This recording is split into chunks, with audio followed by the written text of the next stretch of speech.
வணக்கம், welcome back to the channel. மருத்துவம் வாங்கணும் பகுதியில் இன்னைக்கு என்ன பார்க்க போறோம்னா, கருவேப்பிலையை வச்சு ஒரு அட்டகாசமான சைடிஷ் ரெசிபி தாங்க பார்க்க போறோம்.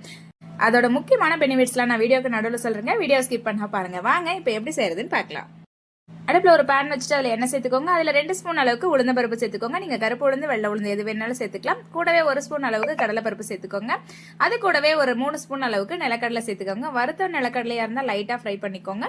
வறுக்காத நிலக்கடலையாக இருந்தால் நல்லா அதை வறுத்து எடுத்துக்கோங்க. கூடவே 4 பல் அளவுக்கு பூண்டு, ஒரு மீடியம் சைஸ் பெரிய வெங்காயம் எடுத்துக்கோங்க. சின்ன வயசு வெங்காயமாக இருந்துச்சு அப்படின்னா நீங்கள் ஒரு 10 வெங்காயம் எடுத்துக்கோங்க.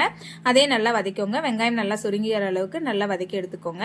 சுவை மட்டும் இல்லைங்க, கருவேப்பிலை சட்னியில் நிறைய ஆரோக்கிய நன்மை இருக்குது. அது என்னென்னா, இரும்பு சத்து அதிகமாக இருக்குது, ரத்த சோகை குறையும், செரிமானம் நல்லாயிருக்கும், அஜீரணம் குறையும், முடி உதிர்வு குறையும். அது மட்டும் இல்லாமல் முடி கருமையாக வச்சுருக்கிறதுக்கு இந்த கருவேப்பிலை சட்னி நம்மளுக்கு உதவுதுங்க.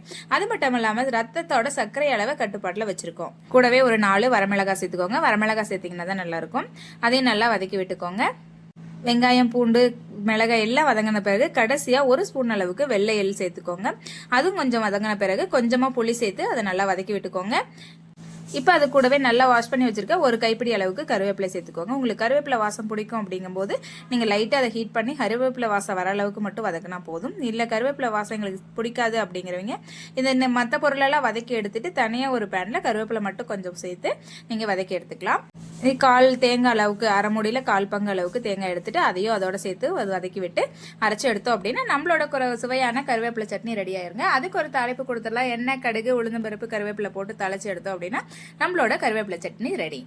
இது வெள்ளை சாதத்தோட பிசைஞ்சு சாப்பிட்றதுக்கும் வெரைட்டி ரைஸோட சொட்டு சாப்பிட்றதுக்கும் அருமையான சைடிஸுங்க. நீங்களும் வீட்டில் ட்ரை பண்ணி பாருங்க. கொல்லிமலை நேச்சுரல்ஸ் ஒரு சேனல் சப்ஸ்கிரைப் பண்ணாதீங்க, சப்ஸ்கிரைப் பண்ணிக்கோங்க. மேலே இருக்க பெல் ஐக்கானை கிளிக் பண்ணி ஆளுங்கிற ஆப்ஷன் சூஸ் பண்ணிக்கோங்க. அப்போ தான் நாங்கள் போடுற ஹெல்தி வீடியோஸ் உங்களுக்கு உடனுக்குடனே நோட்டிஃபிகேஷனில் வரும்.